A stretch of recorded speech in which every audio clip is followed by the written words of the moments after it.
Chers amis, mesdames, messieurs, bonjour. Je suis heureux de vous retrouver par web interposé pour cette troisième séquence de l'année 2025 d'une visioconférence de jurisprudence administrative. Alors, l'échantillonnage que je vais vous présenter aujourd'hui porte sur un recensement de 768 décisions, 762 du Conseil d'État et 6 du tribunal des conflits, et s'étendent du 21 mars au 23 juin inclus, puisque, comme vous le savez, nous vous avertissons 10 jours avant, ce qui bloque, durant cette période, la possibilité pour moi de trouver de nouveaux commentaires.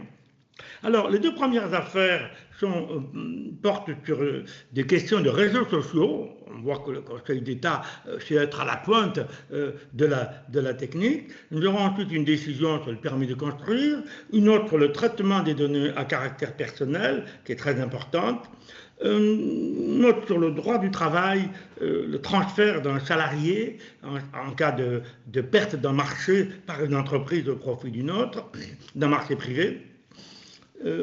Et enfin, les deux dernières décisions sont consacrées, l'avant-dernière, un régime particulier des dommages de travaux publics, et la dernière, un arrêt que je vous ai mis, qui est un peu scandaleux, qui porte sur le droit fiscal, même si en principe on n'aborde pas cette discipline, parce que là, c'est quand même quelque chose d'assez significatif du comportement du juge administratif et de l'administration. Donc, notre première affaire est relative au compte Twitter, et plus précisément à une décision du maire de Lyon de bloquer le compte Twitter d'un agent public élu de la commune de Lyon. L'affaire lui paraissant délicate, le tribunal administratif de Lyon a usé de la procédure de l'avis de droit, celle qui est prévue par l'article L. 113.1 du Code de justice administrative, en transmettant au Conseil d'État l'examen de trois questions. D'abord, la compétence. Est-ce que le juge administratif est compétent pour connaître d'un tel litige? Ensuite, quelle est la qualification juridique à donner à un compte, Twitter en l'espèce? Et enfin, en cas d'incompétence de principe du juge administratif, quelle est l'étendue de cette incompétence? Le Conseil d'État va au-delà des trois questions posées pour donner une espèce de cadre général de comportement juridique dans ce genre de dossier. La première affirmation du juge est que tout compte institutionnel, je dis bien institutionnel, ouvert sur un réseau social par une collectivité territoriale qui est gérée par elle ou en tout cas placée sous son contrôle, un tel compte participe à la mission de service public de l'information locale dont a la charge cette collectivité, qui permet à la fois au juge administratif de dire que, de qualifier cette information locale de service public et d'en faire une obligation pour les collectivités, justement, qui doivent informer les populations. Au contraire, dit le Conseil d'État, un compte qui est ouvert sur un réseau social par une personne physique et qui diffuse un contenu sélectionné par cette personne sous sa responsabilité ne peut pas être qualifié de participation à la mission de service public local de l'information assurée par cette collectivité. Et cela précise le Conseil d'État, puisque tel était le cas en l'espèce, même si cette personne est investie d'un mandat électif local, et même si le compte de cette personne fait apparaître sur le réseau social que son titulaire a la qualité d'élu local ou même qu'il exerce un mandat exécutif. C'est-à-dire qu'il est membre, non pas du conseil municipal, mais au sein du conseil municipal, qu'il est membre de la municipalité. Il résulte donc de là, pour répondre à la question posée par le tribunal de Lyon, que seuls les litiges nés de la première catégorie, c'est-à-dire les communications institutionnelles faites soit par la collectivité, soit sous son contrôle, que seuls les litiges nés de cette première catégorie relèvent de la compétence du juge administratif. Évidemment, les seconds litiges, par déduction, relèvent du juge judiciaire, sans que, précise encore le Conseil d'État, sans que puisse être prise en considération la nature des publications diffusées ou relayées sur un tel compte sous la responsabilité de son mandataire. Alors, la solution me paraît devoir être approuvée à raison de son caractère équilibré. D'abord, elle est équilibrée par le cantonnement de la notion de service public de l'information locale. C'est la collectivité qui seule peut donner à titre authentique et officiel de l'information locale, et personne d'autre à sa place. Ce qui n'empêche pas les autres, évidemment, d'intervenir, de parler, etc. Mais ça ne revêt pas la qualification de service public de l'information locale et ça ne relève pas de la compétence du juge administratif. La solution est encore équilibrée pour une deuxième raison, parce qu'elle institue de façon correcte un partage entre ce qui relève de la communication publique institutionnelle et ce qui relève de communication purement privée. Reste évidemment un peu d'interrogation. Est-ce que le juge judiciaire, éventuellement appelé à statuer sur ces sortes d'affaires, acceptera de se reconnaître compétent dans les conditions que le Conseil d'État a dites? Voilà pour cette première affaire.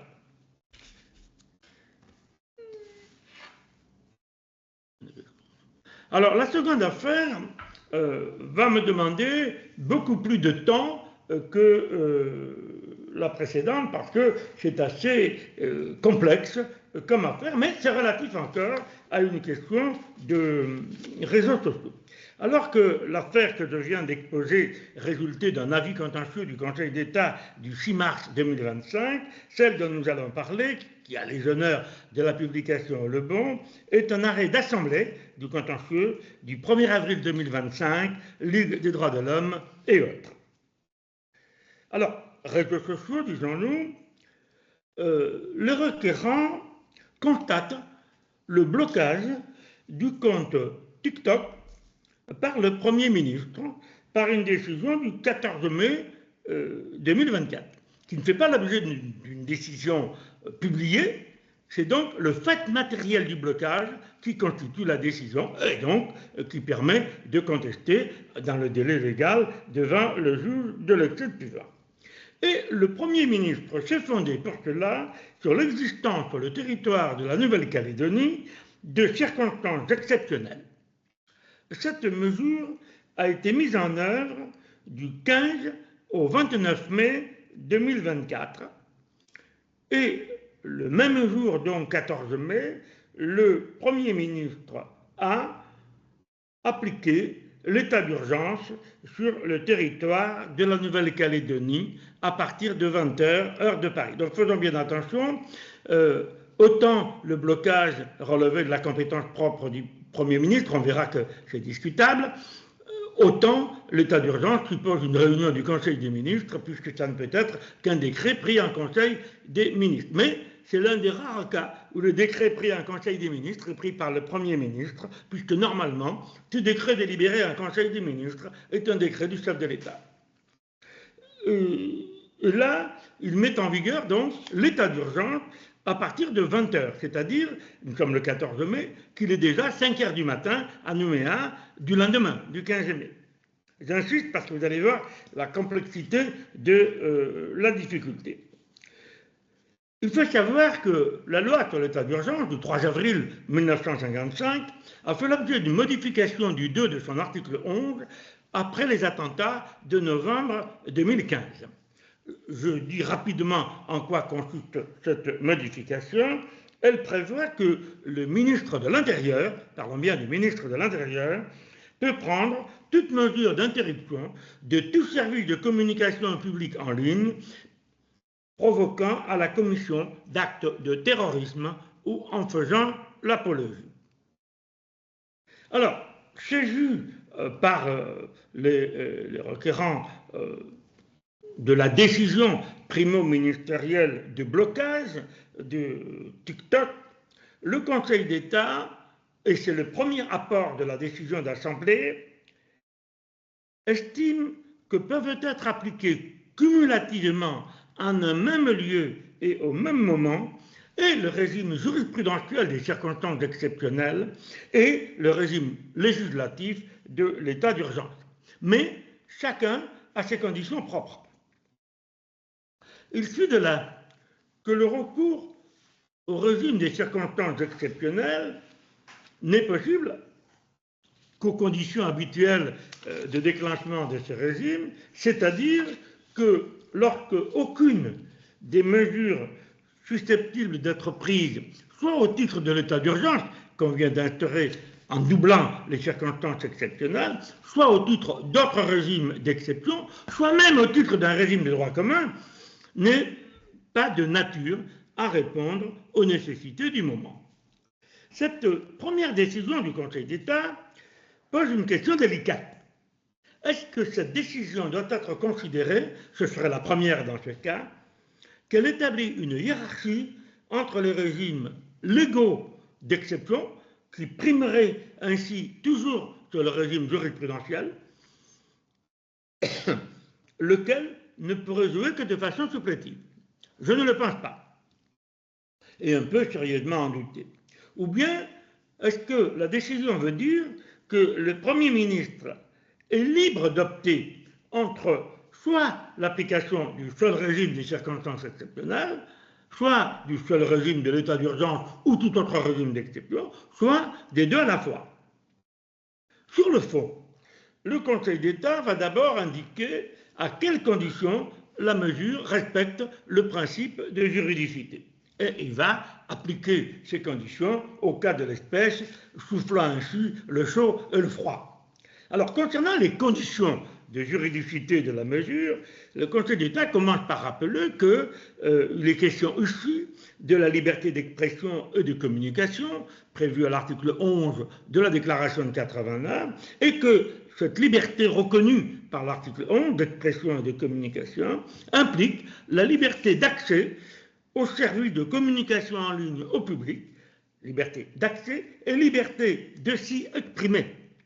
Par suite, l'interruption complète, comme ce fut le cas en l'espèce, de l'accès à de tels services, nous dit le Conseil d'État, n'est régulière que si cette mesure, indispensable pour répondre aux nécessités du moment, n'est prise qu'à titre provisoire et à la double condition, premièrement, qu'aucun moyen technique ne permette dans l'immédiat de prendre des mesures alternatives moins attentatoires que le blocage total, et donc moins attentatoire aux libertés en cause, et deuxièmement, à condition que l'interdiction soit prise pour une durée n'excédant pas celle nécessaire pour rechercher et mettre en œuvre d'autres mesures palliatives moins rigoureuses.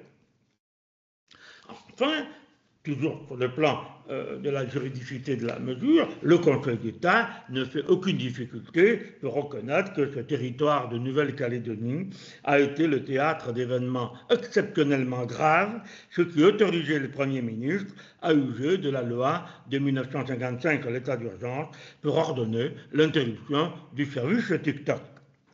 Alors même, et là, il faut y insister, vous allez voir la subtilité du raisonnement du Conseil d'État, alors même, vous m'avez entendu vous le dire tout à l'heure, que l'article 11, paragraphe 2, dans la version qui lui a été donnée en 2015, ne prévoit l'intervention que du ministre de l'Intérieur, non du Premier ministre, et que du ministre de l'Intérieur, que pour lutter contre le terrorisme. Il n'était absolument pas question ni de terrorisme, ni d'apologie du terrorisme en l'espèce. Vous allez me dire, mais alors, donc la mesure était illégale, parce qu'elle n'est pas prise par la bonne personne et pas pour le bon motif. Pas du tout. Elle est conforme à la théorie des circonstances exceptionnelles. La loi sur l'état d'urgence n'a prévu que l'interruption des réseaux sociaux pour des affaires de terrorisme et d'apologie de terrorisme. Tel n'est pas le cas en l'espèce. Donc le Premier ministre tirait ce pouvoir, non de la loi de 55, mais de la théorie des circonstances exceptionnelles.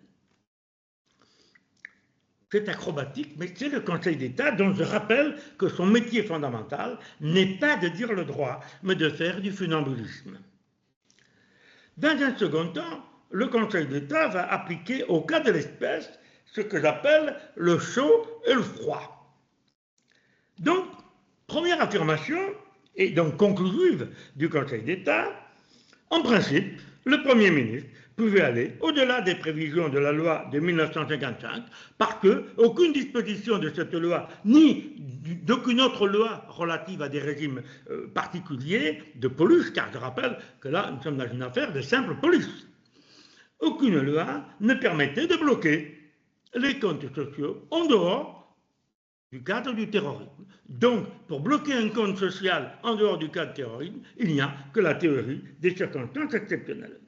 Dès lors, l'argumentation des requérants, qui tendait à faire dire par le Conseil d'État que cette possibilité, cette décision violait à la fois l'article 10 de la Convention européenne des droits de l'homme et l'article 19 du Pacte international sur les droits civils et politiques, lesquels prévoient, et là, il faut s'y arrêter un instant parce qu'il n'y a que le Conseil d'État qui peut sortir de trucs pareils, prévoit que les restrictions à la liberté d'expression doivent être prévues par la loi. Or, disent les requérants, à supposer que le Premier ministre fût appuyé sur la théorie des circonstances exceptionnelles, il ne s'est pas appuyé sur la loi. Or, il fallait une loi. Nenni, répond le Conseil d'État, quand ces conventions qui ne savent pas de quoi elles parlent, selon le Conseil d'État, emploient le mot loi, évidemment, il ne s'agit pas de la loi de Rousseau ou de la loi de la Constitution. Elles veulent dire une norme suffisamment élevée, votée dans des conditions démocratiques. Or, dit le Conseil d'État, la théorie des circonstances exceptionnelles est une hypothèse qui résulte d'une jurisprudence bien établie et elle constitue par suite une base légale suffisamment prévisible pour l'application de ces stipulations. Circuler, il n'y a rien à voir, je suis le Conseil d'État, j'ai fait une jurisprudence, cette jurisprudence, elle vaut comme si c'était une loi. Bon, il y a au moins le Conseil d'État qui le croit. Deuxième application concrète que va faire le Conseil d'État, il nous dit, il est exact que le compte TikTok a été utilisé en l'espèce pour diffuser des contenus incitant au recours à la violence et des contenus se propageant très rapidement en raison des algorithmes auxquels ce réseau recourt auprès de ses utilisateurs. Donc, au vu de ce constat, le Premier ministre était en droit de décider l'interruption provisoire de ces services pour une durée déterminée. Et qu'est-ce qui fait la limite de cette durée? Eh bien, c'est tout simplement une limite qui n'excède pas celle qui était nécessaire à la recherche et à la mise en œuvre, le cas échéant en lien avec le fournisseur du service, des mesures alternatives permettant d'atteindre l'objectif recherché, mais moins attentatoire aux droits et libertés en cause, tel, dit le Conseil d'État à titre d'exemple, que le blocage de certaines fonctionnalités de réseau. Vous savez par exemple que vous pouvez disposer sur vos réseaux d'une liste d'abonnés, d'une liste d'amis, de destinataires. Le fournisseur d'accès peut lui bloquer votre liste. Ainsi, dans ce cas-là, plus d'un seul coup aviser 30, 40 ou 50 personnes, mais seulement une à une. C'est le genre de limitation auquel pensait le Conseil d'État. Or, en l'espèce, nous dit le Conseil d'État, la décision attaquée procède à une interruption totale du service. Vous savez que les mesures de police d'interdiction totale sont toujours très mal vues par le juge administratif. Et elle double cette mesure d'interruption totale du service par une durée indéterminée, liée seulement à la persistance des troubles à l'ordre public, sans subordonner son maintien à l'impossibilité de mettre en œuvre des mesures alternatives. Elle porte ainsi une atteinte disproportionnée, pour employer un mot jurisprudentiel à la mode, disproportionnée à la liberté d'expression, à la liberté de communication des idées et des opinions et à la liberté d'accès à l'information. D'où l'annulation qui est prononcée. Je ferai deux remarques. La première est que cette décision que j'ai voulu suivre pas à pas dans ces linéaments argumentatifs est d'une construction argumentative bien compliquée et d'une applicabilité concrète qui l'est tout autant. Et ma deuxième observation, ce sera de dire que, au fond, c'est un peu un coup d'épée dans l'eau.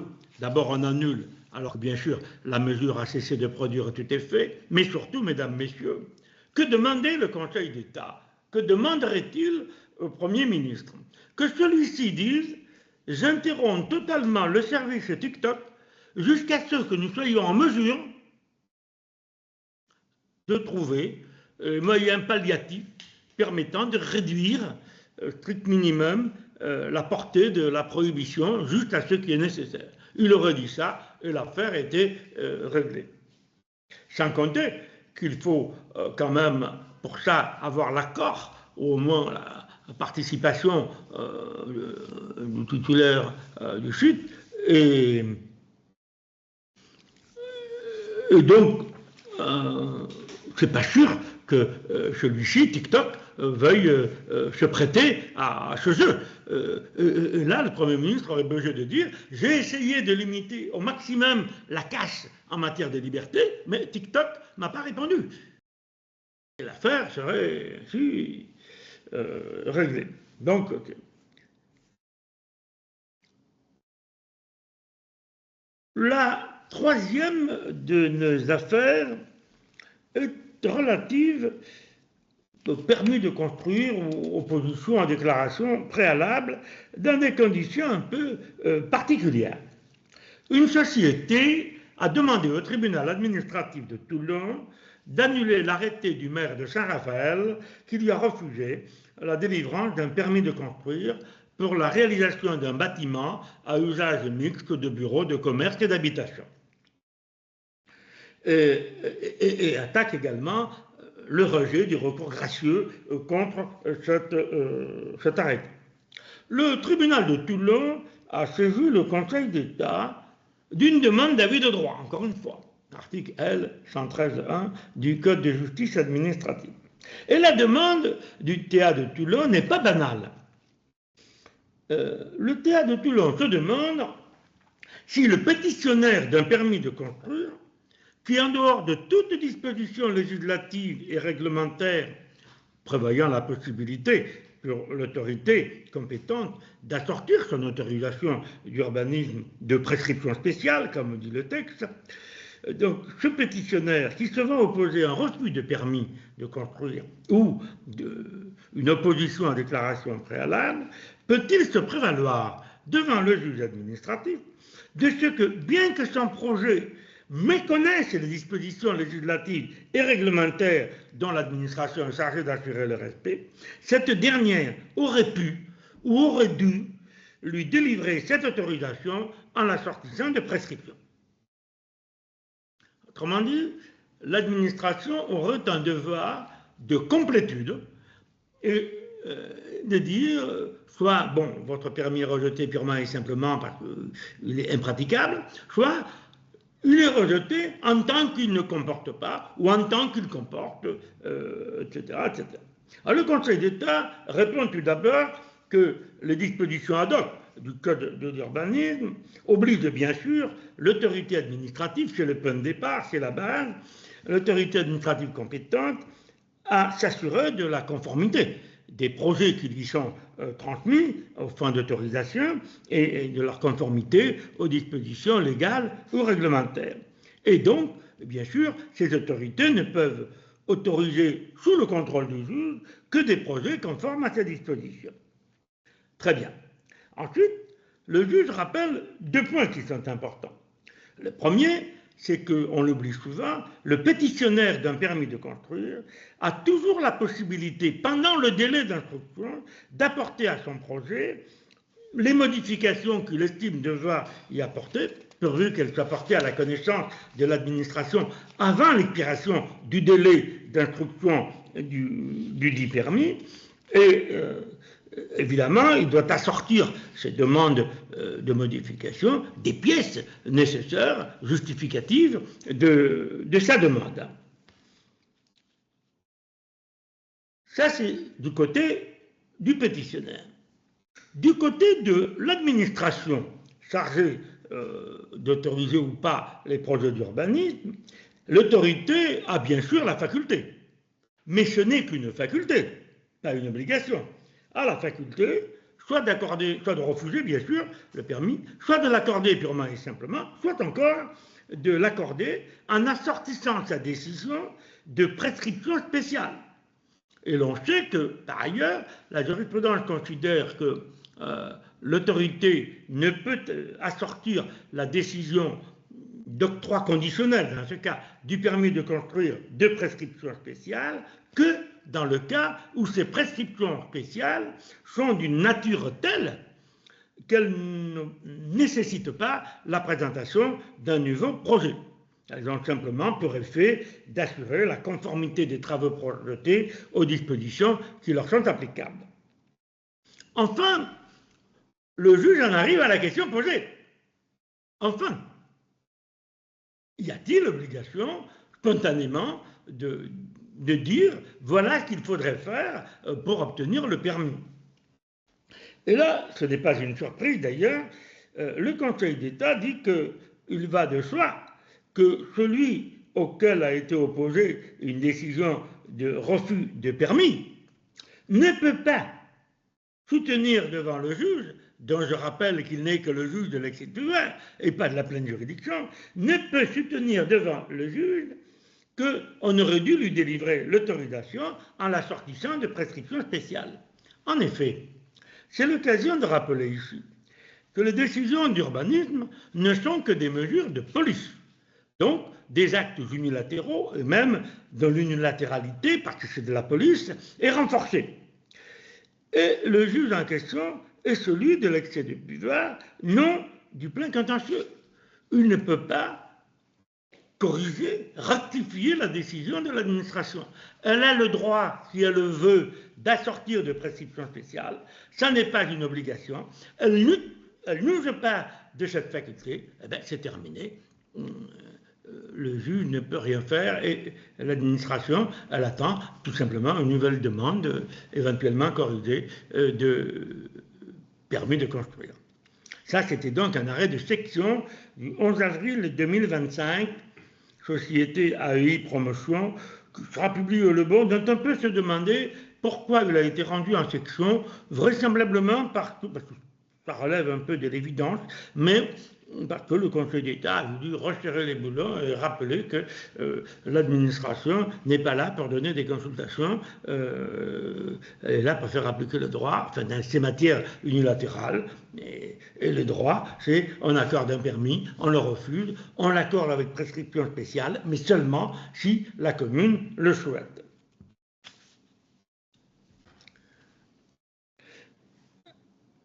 Alors, changement complet de décor avec l'affaire suivante que j'ai choisie, alors qu'il va donner lieu à un renvoi préjudiciel devant la Cour de justice de l'Union européenne. Vous allez voir pourquoi, parce que je voulais vous montrer un peu la turpitude du Conseil d'État en matière de questions préjudicielles devant la Cour de justice de l'Union européenne. Alors, il s'agit donc d'une décision du 5 mai 2025, Société Groupe Canal+. La société Canal+ a fait réaliser pour son propre compte des opérations de prospection commerciale par voie électronique. Et à cette fin, elle a contacté des prospects dont les données à caractère personnel avaient été collectées par deux fournisseurs d'accès à Internet, les FAI comme on les appelle, et que ces fournisseurs d'accès avaient évidemment acquis auprès de leurs abonnés. Les personnes concernées par cette enquête étaient invitées à cocher une case dans des formulaires de collecte indiquant leur consentement à l'utilisation de leurs données à caractère personnel afin de prospection, entendons-nous, par les partenaires, entre guillemets, des FAI. Mais c'est pas, donc c'était exprimé comme ça, mais ces partenaires n'étaient pas identifiés nommément, ni non plus décelables ou devinables, si je puis dire, par un lien hypertexte qui aurait été donné, ni par tout autre moyen. Donc en réalité, les gens donnaient l'autorisation au FAI, et puis c'est tout. Et donc la société Canal+, qui est l'un des partenaires de ces FAI, a acquis auprès d'eux la liste des personnes concernées et a fait réaliser les opérations de prospection commerciale que j'évoquais en commençant. Étant rappelé tout de même que ces opérations ont porté sur 3 900 000 personnes au cours de l'année 2021. Et donc elle l'a fait sans procéder à un recueil express de leur consentement par identification des partenaires. La formation compétente disciplinaire donc de la CNIL a estimé que cette société, ce faisant, avait commis un manquement à l'obligation de recueillir le consentement des personnes concernées pour la mise en œuvre de prospection commerciale par voie électronique et lui a infligé une amende modeste de 600 000 € par rapport au niveau financier auquel se situe Canal. Alors, le Conseil d'État commence d'abord par ça n'est guère discutable, par rappeler que la requérante Canal+ est évidemment responsable du traitement lié aux opérations de prospection commerciale qu'elle a mises en œuvre, et à ce titre, c'est elle qui doit être en mesure de démontrer que les personnes concernées ont donné un consentement éclairé au traitement de leurs données personnelles à cette fin. Or, la requérante soutient que le consentement des personnes concernées était suffisamment éclairé pour qu'elles puissent recevoir de la prospection commerciale par voie électronique, pour son compte bien sûr, dans la mesure, dit Canal+, où elles avaient donné leur accord à l'utilisation de leurs données par des partenaires de ces FAI et que cela satisfait aux exigences du règlement européen. Toute l'affaire tournait donc autour de l'interprétation de l'article 7 du règlement européen relatif aux données personnelles.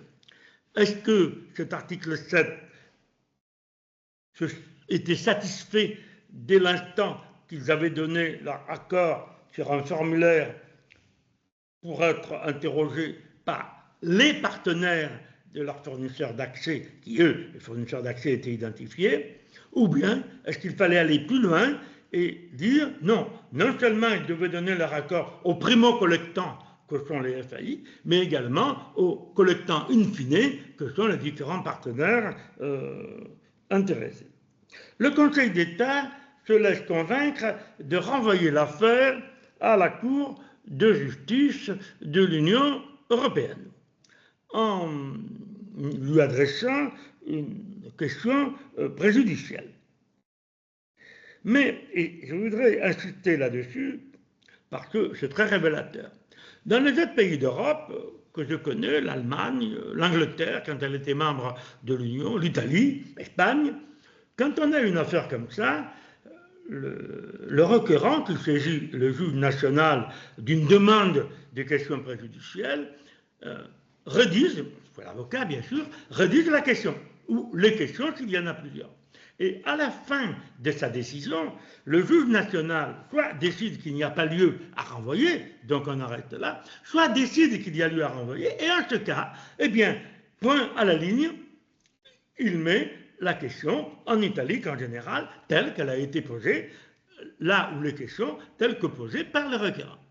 Jamais, jamais, jamais le Conseil d'État n'a transmis à la Cour de justice de l'Union une question qui lui a été posée dans les termes où elle lui avait été posée. Il réécrit la question, il reconstruit un paysage juridique, parce que le Conseil d'État ne pose pas de questions, il attend une réponse, et une réponse déterminée. Ici, il veut que la Cour de justice lui réponde non. Ce n'est pas possible, on ne peut pas faire comme on a fait à l'espèce, vous avez raison, il faut sanctionner la société Canal+. Alors, la phrase est un peu longue, on n'est pas chez Proust, donc elle n'est pas aussi élégante, mais faites attention, voilà ce que dit le Conseil d'État. Et encore, j'ai raccourci, parce que c'était un peu plus long que ça en vrai.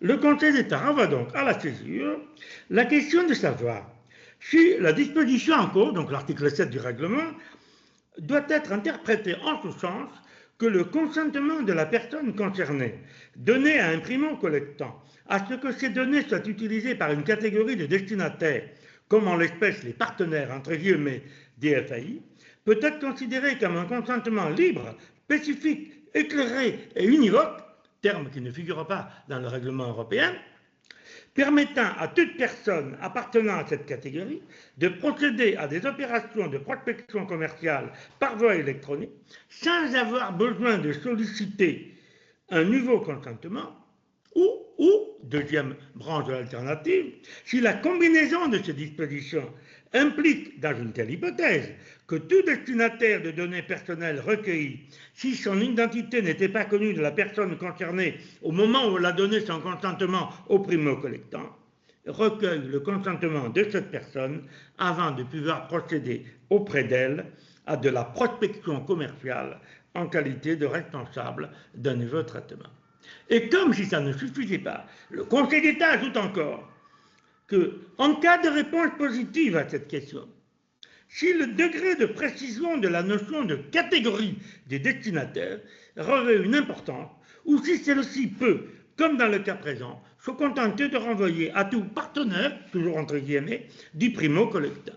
Donc on voit bien que, outre le fond du litige, qui concerne une question pratique très importante, parce que innombrables sont les situations où nous faisons l'objet les uns les autres par divers canaux et pour divers organismes de ce genre de recueil de données.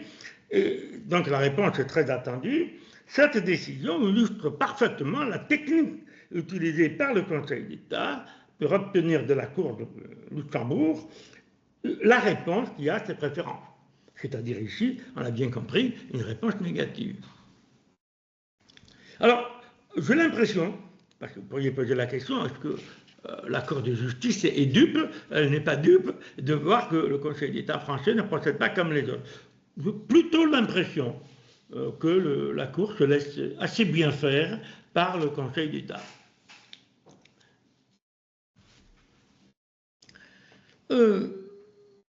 On va maintenant passer à un litige qui tient à la fois du droit commercial, enfin du droit des entreprises commerciales si l'on veut, et du droit du travail. La décision en question, qui est une décision du 6 mai 2025, Société méditerranéenne de nettoiement. Alors, avant d'aller plus loin, je vous donne une explication de procédure. Souvent, vous le voyez, il est écrit, par exemple pour cette décision, Conseil d'État, 4e, première réunie. Ça veut dire que l'affaire a été enregistrée par la 4e section parce qu'elle porte sur une matière qui relève de la compétence, 4e chambre, pardon, parce qu'elle porte sur une matière qui relève de la 4e chambre, les chambres étant spécialisées, et ensuite, quand la 4e chambre a eu terminé, je dis bien terminé, l'instruction de l'affaire, elle a choisi parmi les autres chambres, souvent d'ailleurs en fonction du calendrier et de la disponibilité des chambres, elle a choisi de demander à la première chambre de s'associer à elle et pour rendre la décision. Ce qui veut dire d'ailleurs que la 4e chambre, elle, est complètement informée, alors que la première chambre, elle, ne part d'un résumé qui lui est fait par la 4e chambre. C'est pas tout à fait le même plan, les deux chambres. Alors, en l'espèce, la Société méditerranéenne de nettoiement était titulaire du marché de la gestion des déchets de l'usine Perrier de Vergès dans le Gard, détenue par la société Suez. Et cette société a perdu ce marché et elle a en conséquence demandé à l'inspection du travail l'autorisation de transférer au nouvel attributaire du marché du nettoiement le contrat de travail de l'un de ses agents, qui est agent de tri sur le site de Vergès, et qui est un ancien délégué du personnel. Et comme vous le savez, les délégués du personnel, pendant le temps où ils sont en fonction, mais également dans les 6 mois qui suivent la cessation de leur fonction, bénéficient d'un traitement spécial, spécifique de protection. Donc, comme son contrat avait expiré depuis moins de 6 mois, il faut saisir l'inspection du travail de l'autorisation de transférer le salarié. Alors, ici, un peu un pataquès juridique, l'inspection du travail s'est fondée pour autoriser le transfert sur un avenant à la Convention collective nationale des activités du déchet et qui est relatif aux conditions de reprise du personnel non cadre. Mais la société méditerranéenne, qui avait donc saisi l'inspection du travail, qui lui a donné une décision favorable, a contesté gracieusement cette décision en faisant valoir que l'avenant sur lequel s'était appuyée l'inspection du travail n'était pas applicable en l'espèce. Donc elle ne voulait pas se trouver devant une autorisation irrégulière, bien évidemment. Et sur la demande de cette société de nettoiement, l'inspecteur du travail a autorisé à nouveau le transfert, mais cette fois sur le fondement des dispositions de L 1224-1 du Code du travail, et c'est ça qui va faire le nœud du litige. La société Suez a formé en vain un recours hiérarchique devant le ministre du Travail contre cette décision. Et le ministre du Travail ayant confirmé l'autorisation donnée par l'inspection du travail, le ministre du Travail, la société Suez, a saisi la juridiction administrative.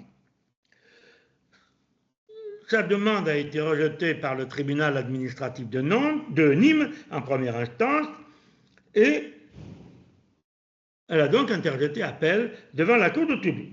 Et la Cour de Toulouse a annulé le jugement du tribunal administratif, ainsi que les 2 décisions de l'inspecteur du travail et de la ministre du Travail. C'était d'ailleurs les seules décisions dont l'annulation était demandée par la société en appel. La société méditerranéenne de nettoiement, qui se trouve donc en l'état de ne pouvoir transférer le salarié protégé, se pourvoit en cassation contre cet arrêt. Il faut en effet savoir que l'article sur lequel s'est appuyé l'inspecteur du travail, le L 1224-1 du Code du travail, prévoit en cas de modification de la situation juridique de l'employeur que le transfert du salarié protégé est subordonné à une autorisation de l'inspection du travail. C'est tout ce que dit 1224. Or, le Conseil d'État va estimer, par-delà les termes de la loi, qu'en ce cas, l'autorité administrative doit vérifier l'applicabilité des dispositions contestées, 1224.1, au transfert partiel d'entreprise ou d'établissement en cause, celui-ci devant constituer, selon les termes du droit commercial, une entité économique autonome. Et c'est là tout le nœud de l'affaire qui va faire l'intérêt de ce contentieux.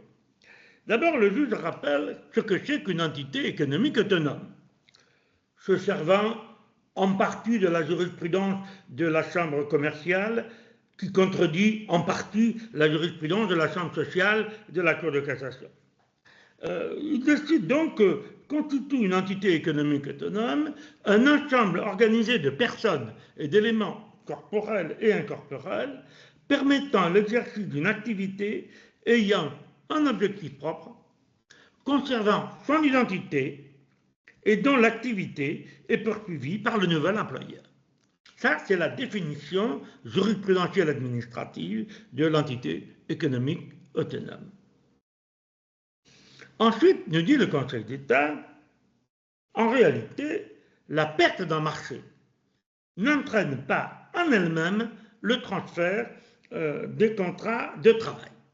En effet, le Conseil d'État considère que ce n'est que dans le cas où l'exécution d'un marché de prestation de services, ce qui était le cas en l'espèce, par un nouveau titulaire s'accompagne du transfert d'une entité économique autonome, qu'alors, en effet, on peut comprendre qu'il puisse y avoir transfert du ou des agents affectés à cette entité économique, et donc à ce transfert.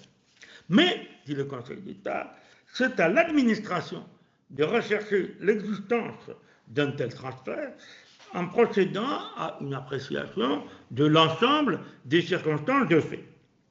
Et si l'administration juge applicable les dispositions de L. 1224.1 du Code du travail, alors l'administration doit ensuite, en deuxième lieu, vérifier, puisqu'il s'agit d'un salarié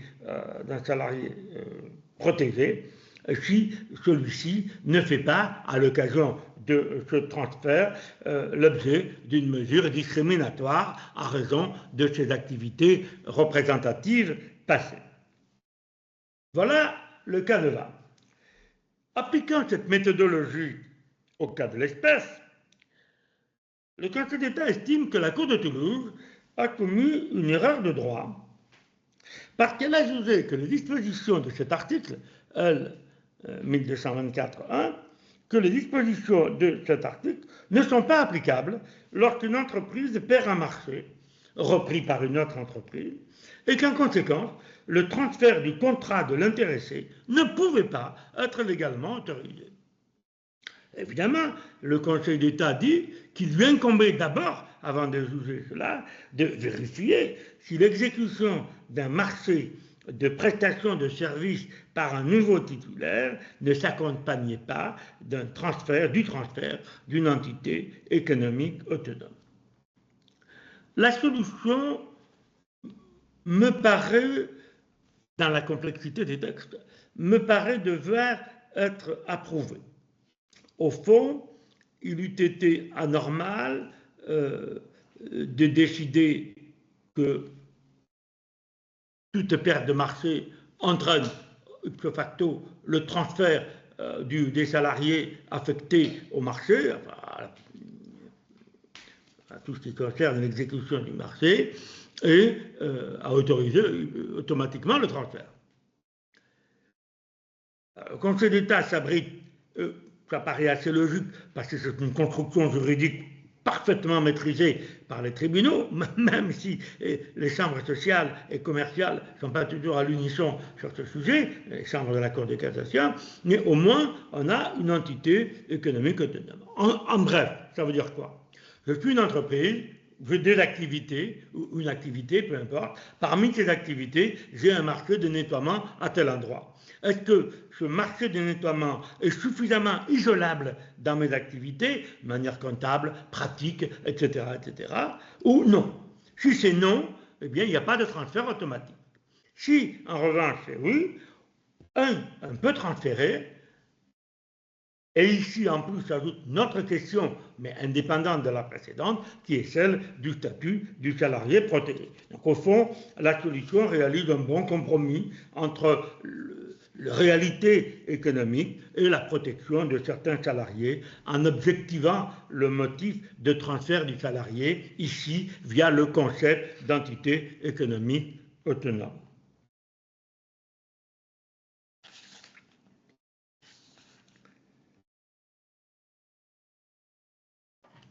On aborde maintenant une question de dommages de travaux publics qui se présentent dans des conditions un peu particulières. Une personne se plaint de dommages de travaux publics, une madame A, devant le tribunal administratif de Nîmes. Le tribunal administratif de Nîmes constate à la fois qu'il y a effectivement réunion des conditions d'engagement de la responsabilité, qu'il n'y a pas dommage, donc il n'y a pas de réparation, mais comme la dame en question a assorti sa demande indemnitaire d'une demande d'injonction, le tribunal se trouve en l'état de poser au Conseil d'État, au fond, la question suivante. Les conditions d'engagement de la responsabilité pour dommages de travaux publics sont réunies. Il n'y a pas de dommages, mais on me demande également aux subsidiaires d'enjoindre. Et d'enjoindre quoi? D'enjoindre la réalisation de travaux dont le tribunal de Nîmes dit nécessaire parce que le préjudice sera alors inévitable. Préjudice certain, on va dire. Qu'est-ce que je fais? Demandait-il le Conseil d'État. Qu'est-ce que je fais de mes conclusions en fin d'injonction en l'espèce? Très précisément, voilà comment est rédigée la question par le tribunal de Nîmes. Lorsqu'il estime que les conditions d'engagement d'une action en responsabilité du maître de l'ouvrage public sont réunies, mais qu'il rejette les conclusions indemnitaires en raison de l'absence de préjudice indemnisable, le juge administratif peut-il faire droit uniquement aux conclusions en fin d'injonction présentées en complément de ces conclusions indemnitaires? Et deuxième question, dans l'affirmative, précise le TA de Nîmes, le juge administratif peut-il enjoindre à la personne publique en cause de prendre les mesures de nature à prévenir un dommage lié à l'existence ou au fonctionnement d'un ouvrage public et dont la réalisation est probable? La réponse du Conseil d'État est abrupte, mais justifiée, et elle tient deux propositions. Entre nous, je ne suis pas loin de penser, et même je le pense fortement, que dans cet avis du 28 mai 2025, Madame A, le Conseil d'État a été à deux doigts de renvoyer le tribunal de Nîmes dans les roses en lui disant « circulez, il n'y a rien à voir, débrouillez-vous ». Tout d'abord, il nous explique le Conseil d'État, bien sûr, celui qui subit un préjudice du fait d'une personne publique, qu'il se place sur le terrain de la responsabilité pour faute, ou comme ici, sur le terrain de la responsabilité sans faute approuvée, puisque vous savez que les dommages causés par les travaux publics à des tiers sont réparables sans qu'on ait approuvé le caractère fautif, soit du fonctionnement de l'ouvrage, soit de la conception de l'ouvrage public. Évidemment, donc dans ces cas, il est toujours loisible à la victime de demander l'indemnisation du préjudice subi. Et il est toujours loisible également à la victime, tout en demandant l'indemnisation du préjudice, d'assortir ses conclusions indemnitaires de conclusions à fin d'injonction pour qu'il soit enjoint à la personne publique de mettre fin à ce comportement ou d'en pallier les effets. Ensuite, nous rappelle le Conseil d'État, les conclusions en fin d'injonction ne peuvent être présentées qu'en complément de conclusions indemnitaires. Il s'ensuit nécessairement que les conclusions en fin d'injonction, qui ne peuvent être que subsidiaires, supposent l'existence d'un dommage qui perdure au jour où le juge statue. Or, en l'espèce, il n'y a pas de dommage au jour où le juge statue.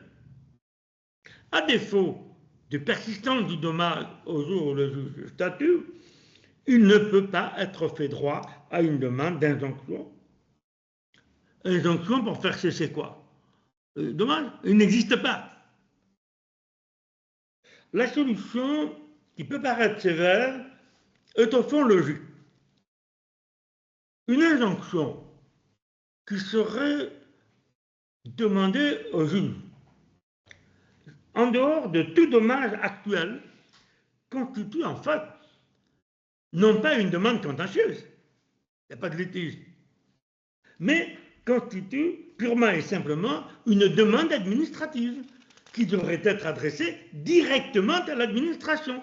C'est-à-dire qu'on ne va pas demander au juge d'ordonner à l'administration de faire cesser les éléments qui font qu'il y a préjudice, puisqu'il n'y a pas préjudice, mais on va, devant l'administration, lui demander directement de prendre les mesures qu'on souhaite lui voir prendre. Et c'est ici l'application logique de la distinction entre administration active et administration contentieuse. L'administration active prend ses décisions organise, services publics, les activités humaines, et l'administration contentieuse, c'est-à-dire le juge, tranche des litiges. De litiges, il n'y en a pas ici. Et c'est de là qu'est tirée l'interdiction pour le juge de faire acte d'administration. La solution paraît logique, même si on peut dire, oui, mais il eût été plus expédient, au fond, de permettre au juge d'ordonner les mesures requises. Oui, les mesures requises seraient propres, si on dit, à pallier un dommage qui n'est pas complètement certain, il est probable. Jusqu'à preuve du contraire, un préjudice qui n'est pas certain n'est pas indemnisable. Il peut être futur, mais il doit être certain, pas probable. Reste enfin la dernière affaire sur laquelle je voudrais attirer votre attention, parce qu'elle peut se produire dans de nombreux autres domaines, même si ici elle concerne un litige en matière fiscale. C'est une décision de la 8e et 3e Chambre réunies du 9 mai 2025, ministre de l'économie, des finances, etc. Oui, parce que quand le nom des compétences des ministres sont trop longs, je prends pour principe de les raccourcir. Parce que là, du ravitaillement, de la souveraineté alimentaire, je peux arrêter la casse. Alors, cette affaire, une affaire fiscale, je l'ai dit, qui soulève beaucoup de questions, mais on ne va pas du tout s'arrêter ici à l'aspect proprement fiscal de l'affaire, mais à un autre aspect qui est la raison pour laquelle j'ai choisi de commenter cette décision. Commençons par le commencement. Nous sommes en 2017, c'est la période où l'on fait les déclarations des revenus de l'année 2016. Le temps pour faire les déclarations est expiré, fin mai, début juin 2017, et c'est alors que tous les contribuables concernés ont reçu sur leur site personnel, sur leur adresse personnelle, un communiqué du ministre de l'Action et des Comptes publics, communiqué du 21 juillet 2017, qui annonce l'ouverture entre le 1er août et le 19 décembre 2017 d'un service de correction en ligne des erreurs constatées sur l'avis d'imposition sur le revenu 2016. Donc ça invite les contribuables entre le 1er août et le 19 décembre à se déclarer auprès de l'administration pour dire voilà, dans ma déclaration, j'ai commis telle et telle erreur. Les intéressés, monsieur et madame B, parce que c'est le nom de l'arrêt, ont signalé le 22 août 2017, au moyen de la messagerie de leur espace particulier sur le site impôt.gouv.fr. Donc le 22 août, et je rappelle que la procédure est ouverte depuis le 1er août, ont signalé leur intention de recourir au dispositif que le ministre a appelé de correction en ligne, entre guillemets, qui a été mis en place par l'administration. Et ils expliquent qu'ils veulent réduire le montant des revenus qu'ils ont déclarés initialement. Et le 21 novembre, donc bien avant la date limite du 19 décembre, le 21 novembre 2017, ils énoncent les chefs de correction. Quelque temps plus tard, M. et Mme B reçoivent un avis d'imposition qui ne tient pas du tout compte de leur rectification, de leur demande de rectification, et qui repose sur les bases qu'ils avaient énoncées primitivement. Ils ont saisi le juge et l'administratif, et la cour administrative d'appel a estimé, qui paraît assez raisonnable, que l'imposition devait être faite sur le revenu rectifié, puisque l'administration n'a pas contesté la rectification et demande de rectification. Donc, la Cour d'appel annule en disant il faut que vous établissiez le montant de l'impôt sur le revenu tel que rectifié, conformément à l'invitation du ministre des Finances à le faire le cas échéant.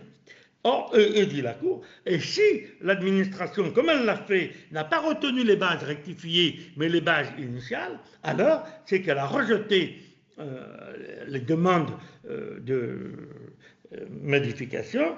Il lui fallait donc s'adresser aux contribuables pour leur indiquer effectivement qu'elle entendait remettre en cause et pourquoi et comment les bases rectificatives qu'ils avaient indiquées. Le ministre se pourvoit contre l'arrêt de la Cour et le Conseil d'État, approuvant le ministre, vont objecter qu'il résulte des dispositions de droit fiscal, l'article L170 du Code général des impôts, les articles L190 et R191 du livre des procédures fiscales, que ces articles disent qu'une déclaration rectificative, c'est bien ici que ça s'appelle, qui tente à la réparation d'erreurs communes dans l'assiette ou le calcul des impositions, constitue en réalité une réclamation contentieuse préalable. Ainsi le qualifient les deux dispositions législatives du CGI et du LPF. Et donc, réclamation contentieuse préalable parce qu'elles ont été formulées hors délai. Le délai de déclaration des revenus de 2016 était clos en juin 2017. Ainsi, la Cour a commis une erreur de droit en jugeant être en présence d'une demande de correction, alors qu'intervenue postérieurement à la date limite du délai de déclaration des revenus de 2016, elle constituait une réclamation contentieuse. Et parce qu'elle constituait une réclamation contentieuse, eh bien, les requérants devaient s'adresser au service territorial de la Direction générale des finances publiques, dont dépend leur lieu d'imposition. Alors vous allez immanquablement me dire, mais attendez monsieur, il y a un problème par rapport à votre narration. Vous nous avez dit que le ministre avait invité les contribuables, le cas échéant, par un communiqué officiel, adressé directement sur leur messagerie, officiel un peu comme vous.fr, que s'ils avaient des rectifications à faire, ils pouvaient le faire entre le 1er août et le 19 décembre 2017, et vous nous avez indiqué que les personnes en question ont respecté ce délai. Donc comment peut-on en arriver à la solution que vous nous indiquez? Et voici ce que répond, mesdames, messieurs, le Conseil d'État,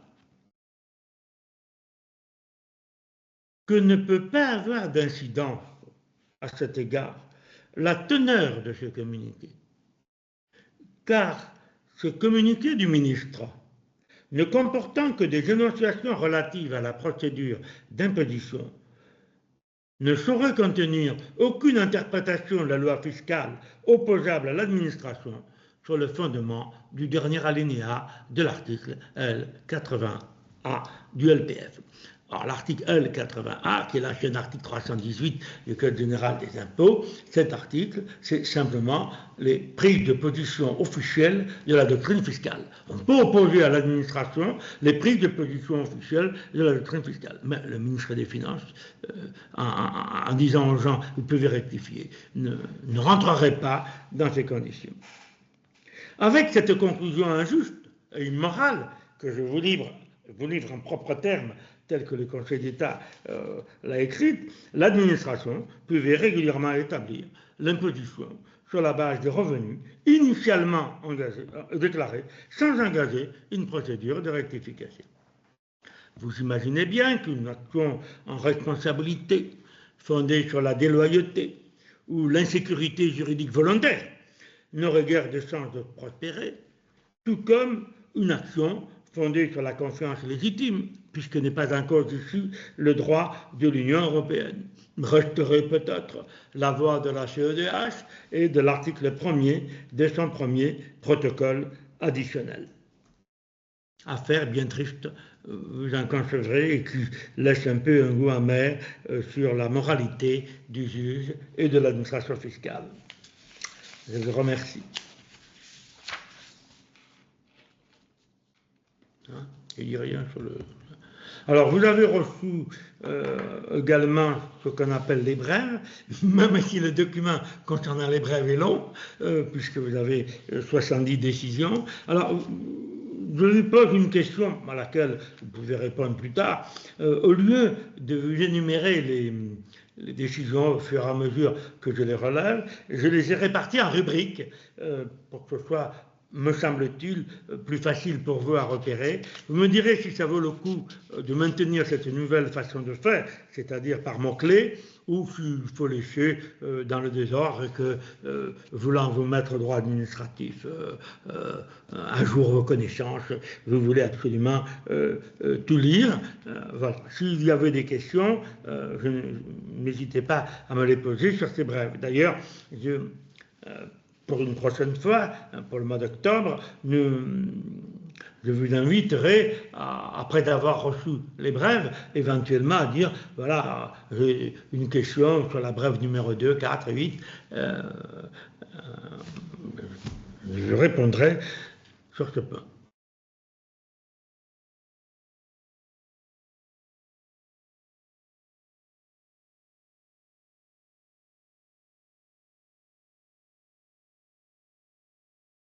Les brèves? Alors, on vient de remettre dans le lien la liste des brèves qui, elle aussi d'ailleurs, est arrêtée, comme je l'ai dit, au 23 juin dernier inclus. Voilà. Je vous remercie de votre attention. Je vous souhaite de bonnes vacances d'été, bien chaudes, mais ça, je ne crois pas trop me tromper, et en vous permettant d'y échapper à cette chaleur. Voilà, à bientôt.